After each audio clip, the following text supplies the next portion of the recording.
Welcome to What Is.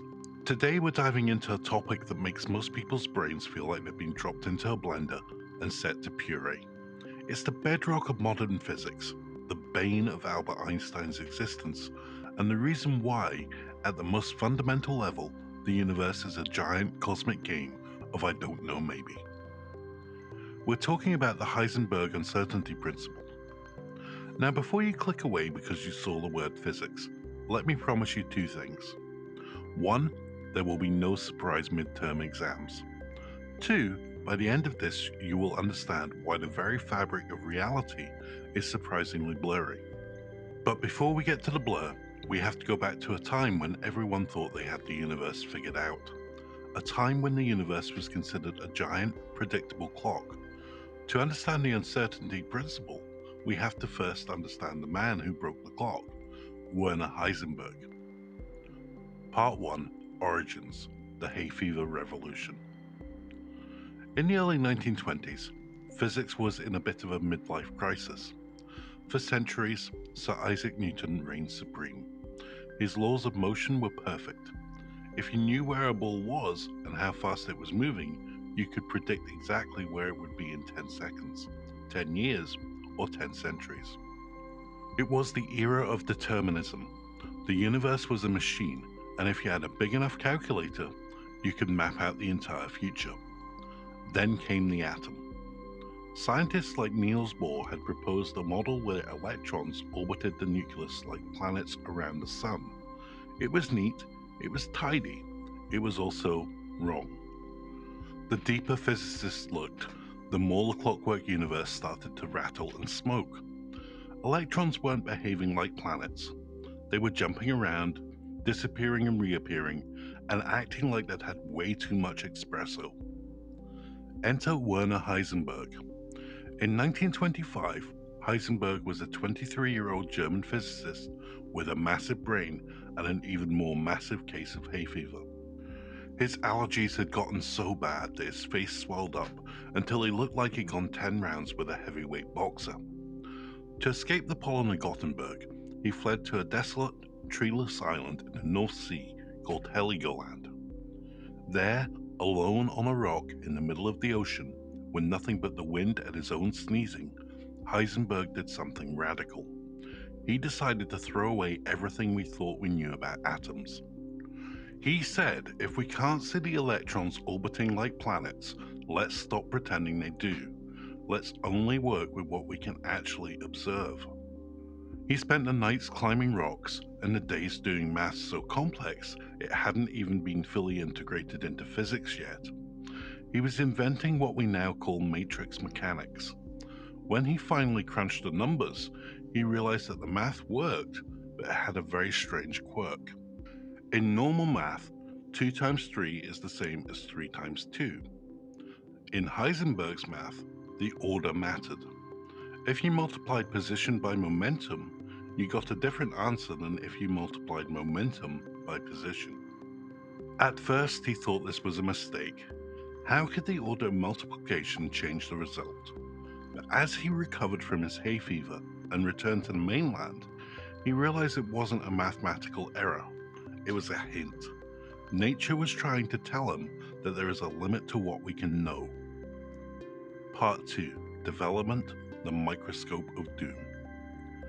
Heisenberg, teaming up with his mentor Niels Bohr and his friend Max Born, were trying to make sense of this non-commutative math. By 1927, Heisenberg hit upon the core realization. He imagined a thought experiment. Suppose you want to measure the position of an electron. To see it, you have to bounce something off it, like a photon, a particle of light. Now imagine the electron is a tiny glass marble on a table. To see where it is, you shine a flashlight on it. In our everyday world, the light hits the marble and bounces back to your eye. The marble doesn't move because the light is too weak to push it. But an electron is unimaginably small. To see it clearly, you need a light with a very high frequency, like a gamma ray. The problem is, a gamma ray carries a lot of energy. The moment that light hits the electron so you can see where it is, it kicks the electron like a pro football player kicking a ball. So the act of measuring the electron's position gives it a massive, unpredictable shove, changing its momentum. If you use a softer light to avoid kicking it, the wavelength is too long and you can't get a clear picture of its position. You can know how fast it's going, the momentum, but you have no idea where it is. Heisenberg realized this wasn't a problem with our technology. It wasn't that our microscopes weren't good enough. It was a fundamental trade-off. The more precisely that you know the position of a particle, the less precisely you can know its momentum, and vice versa. He put this into a deceptively simple formula. Delta x delta p is greater than or equal to h over 4 pi. Don't worry, there won't be a quiz on the symbols. Just know that x is position, p is momentum, and h is Planck's constant. The greater than or equal to sign is the key. It says that there's a minimum amount of fuzziness that you can never ever get rid of. It's the universe's way of saying, mind your own business. Part 3, Meaning, the Great Misconception. Now here is where we need to clear something up. People often confuse the Heisenberg Uncertainty Principle with something called the observer effect. The observer effect is the idea that the act of observing a system changes it. Like taking the pressure of a car tire, you have to let out a little air to get a reading, which changes the pressure. That's a common sense physical interaction. But the uncertainty principle goes much deeper. It's not just that we disturb the particle by looking at it, it's that the particle doesn't even have a definite position and momentum at the same time. Think about a wave in the ocean. If I ask you, where is the wave? You'd point to a general area. But a wave is spread out. It doesn't have a single point position. However, a wave does have a wavelength, which tells you something about its energy and motion. Now, if you take that wave and squeeze it until it's just a single sharp spike, a single point, you've defined its position. But in doing so, you've destroyed the wavelength. You no longer know its frequency or its motion. In the quantum world, particles are also waves. This is called wave-particle duality. Because an electron is a wave-like thing, it inherently lacks a perfectly defined location and speed simultaneously. The uncertainty principle isn't a limit of our knowledge. It's a property of reality. The universe is fundamentally blurry. It looks like a pointillist painting. From far enough away, everything looks sharp, but the closer you get, the more you realize it's just a bunch of dots with space in between. Heisenberg showed us that if you zoom in far enough on the universe, the image never gets sharp. It stays pixelated. This sends a shudder down the spine of classical logic.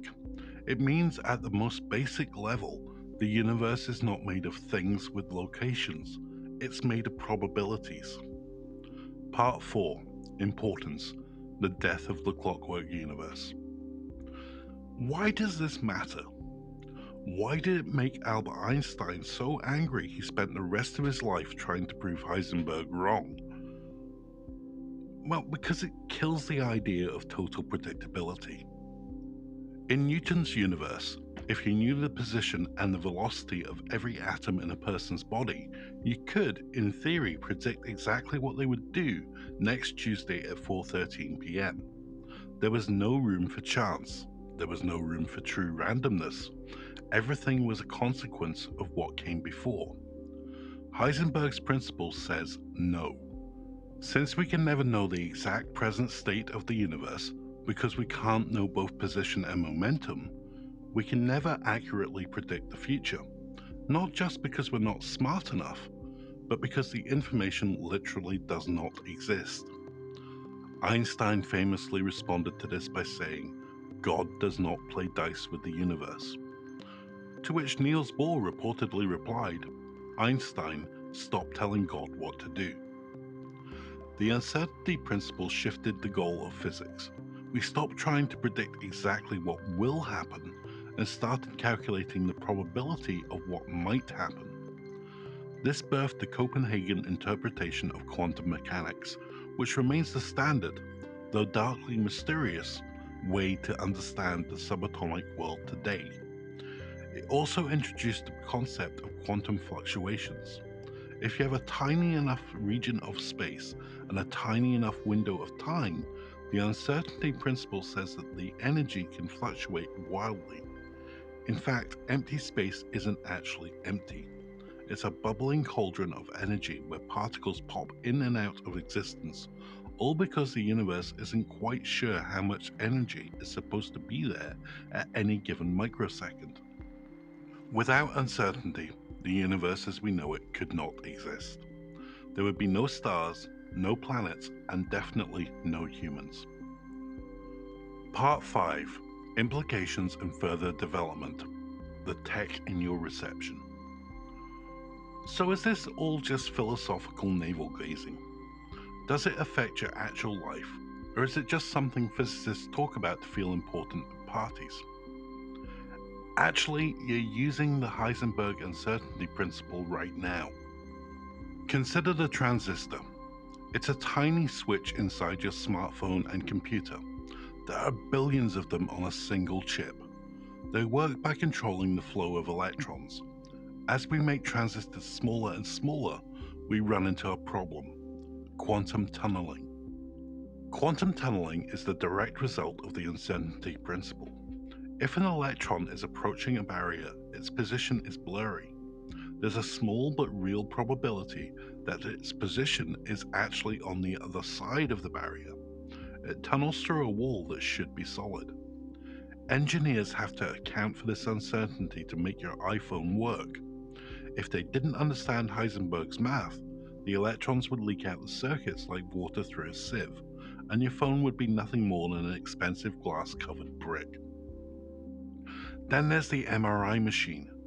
Magnetic resonance imaging relies on the behavior of atoms in a magnetic field.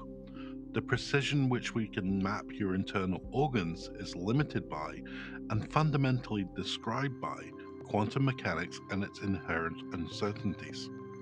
And it goes even bigger than that. Let's talk about the Big Bang. Modern cosmology suggests that the entire universe began as a tiny subatomic speck. In that state, the uncertainty principle reigns supreme.